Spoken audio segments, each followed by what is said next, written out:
भाँडाखेतमा रहेको धनसिर भाँडा पसल हैन यो धनसरी भाँडा पसल मानबहादुर सुनार उहाँको नाम हैन।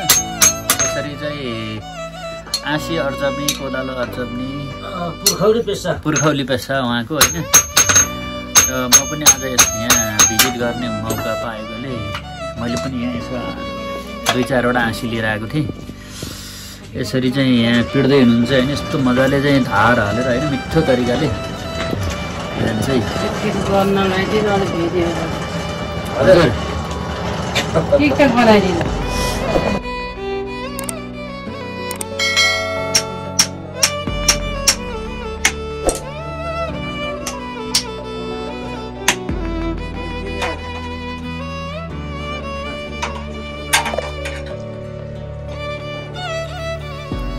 यो पुरानो बाउबाजेबाट यसरी बाली उठाउने र यसरी फलामका हात हतियारहरू जस्तै कोदालो बन्जारो हैन अनि औँसियाहरू अनि फलामका विभिन्न हात हतियारहरू चाहिँ यसरी पिटेर बनाउने आरनमा यसरी बनाउने चलन रहेको छ।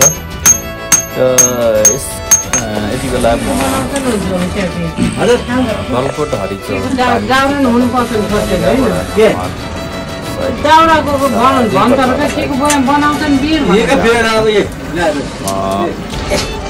पुरै पिँड पुरा आराममा उद्योगमा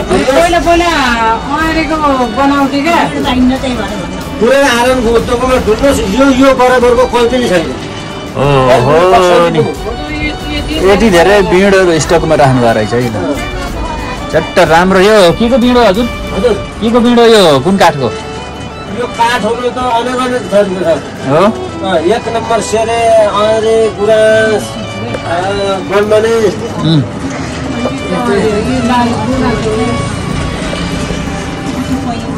अनेक थरीको मेरो बनाइदिनु होला।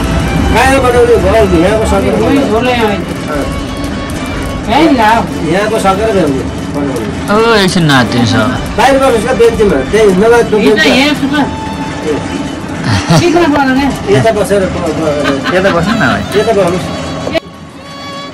र यहाँ मैले विभिन्न घाँस काट्नको लागि गहुँ काट्नको लागि यस्ता फलामका हतियारहरू हैन हँसियाहरू लिएर आएको छु।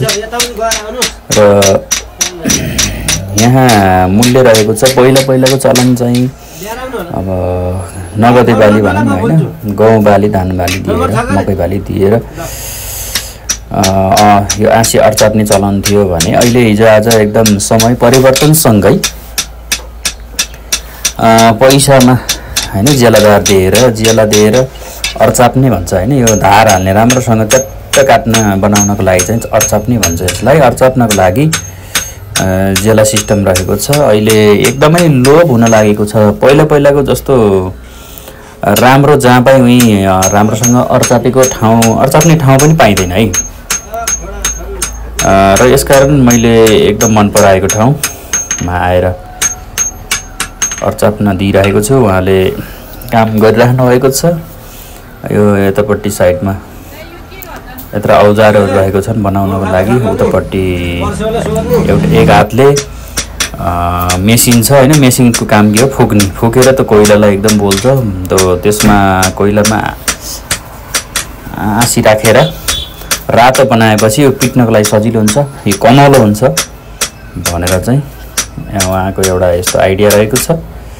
यस्तै मजाले घनले टाइ पिट्नुहुन्छ हैन।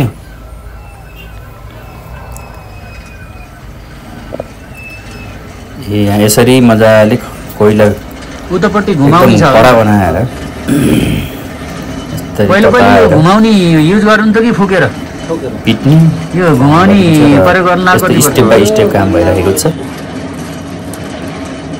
यो सजिलो पनि भयो हैन त? सजिलो भयो। 25 वर्ष 35 वर्ष जति भयो यो चलन लाग्यो। मैले त यहाँ गरेन पहिला मैले पल्टनमा गरेको 20 वर्ष। हजुर पल्टनमा खोकरी खोडा घाउ चक्कु बोटहरू बनाउनु पर्दैन भने त्यस पछाडि बिहा गर्न लाग्नु 16 वर्ष भयो। गर्न लागेको चाहिँ 16 वर्ष भयो। 16 वर्षबाट यहीँकै यस्तो झोला पक्रिनु जाने कता कता त्यो खाना ल्याउनु रौसी ल्याउनु भएन पाइँदैन त्यस्तो मेरो कुरा छैन। छैन यहाँ लिएर आएपछि राम्रो बनाइदिनु। यहीँ लिएर आउनु पर्यो। यहाँ लिएर आउनु पर्यो। झोला बोकेको छ गाउँमा गएर यिनीहरू चाहिँ यस्तो राम्रो हाँसी चट्ट बनाउँदै म अलिकति टाढाबाट यहाँ आइरहेको छु। यहाँ आइसकेपछि एकदम भरपर्दो हाँसी बन्छ। यो अब आउँदो भविष्यमा एउटा लोभ हुन लागेको एउटा व्यवसाय पनि हो। अब हजुरहरूको पालोमा त होला नि, त्यसपछि छोराहरूले गर्नु न होइन। अब त्यो त केही न केही उपाय त होला लाग्दा कसैले हिसाबले गर्न आइज भन्ने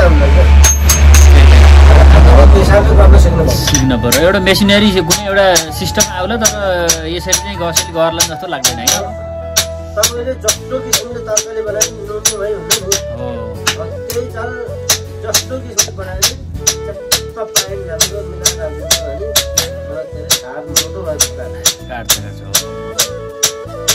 यसरी खरो पाइन हालेर टिटेर गएर चप्प काट्दाखेरि सरर हात पनि नदुख्ने होइन। काटेको पनि थाहा नहुने। बर्खा चाहिँ तपाईँको बाध्य घाँसभरिमा हजुर साह्रो चाहिँ बाध्योले त काट्नै गाह्रो हुन्छ एकदम। बाध्य चाहिँ जस्तो मिलाएर काट्नलाई टाइम एकदम मिलाउँछ। नभए 2 महिना बाध्य काट्यो भने बल्ल घाँस काट्यो भने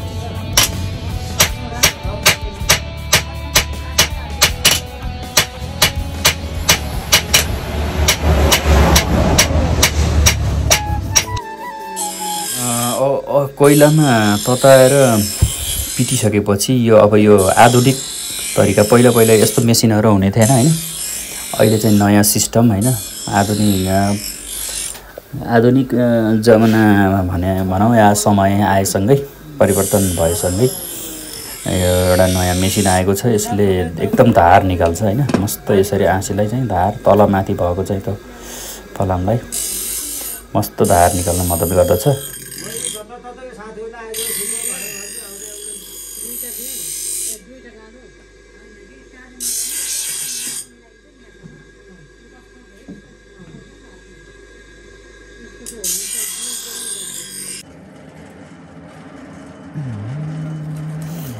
अब मेसिनद्वारा धार निकालिसकेपछि अब के हुन्छ, पाइन राख्ने हुन्छ। एकदम कस्तो पाइन राख्ने भन्ने हुन्छ। सबभन्दा मेन यसमा ध्यान दिनुपर्ने कुरा रहेछ है। एकदम खरो पाइन राखियो भने त्यो हतियार एकदम लाउने, लामो समयसम्म टिकाउ हुने, काट्न सक्ने क्षमता हुन्छ भन्ने एउटा चलन रहेको छ।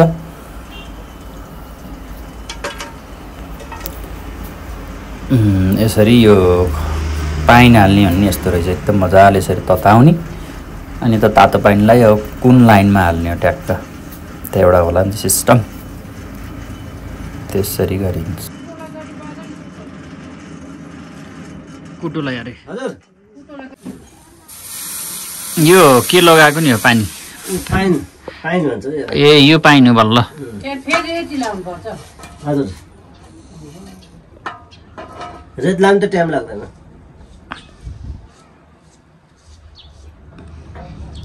खरो पाइन हुन्छ नि होइन। अब काट्ने नकाट्ने बिग्रने सबै टाइम गरेर हुन्छ।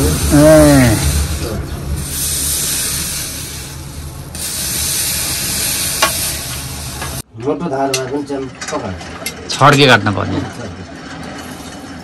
हजुर काँडा कुनै पऱ्यो यसो कोल्टे पारेर डब्बाको तानिदिनुहोस्, त्यो पनि काटिन्छ। हैँसेको धार पनि खराब हुनु।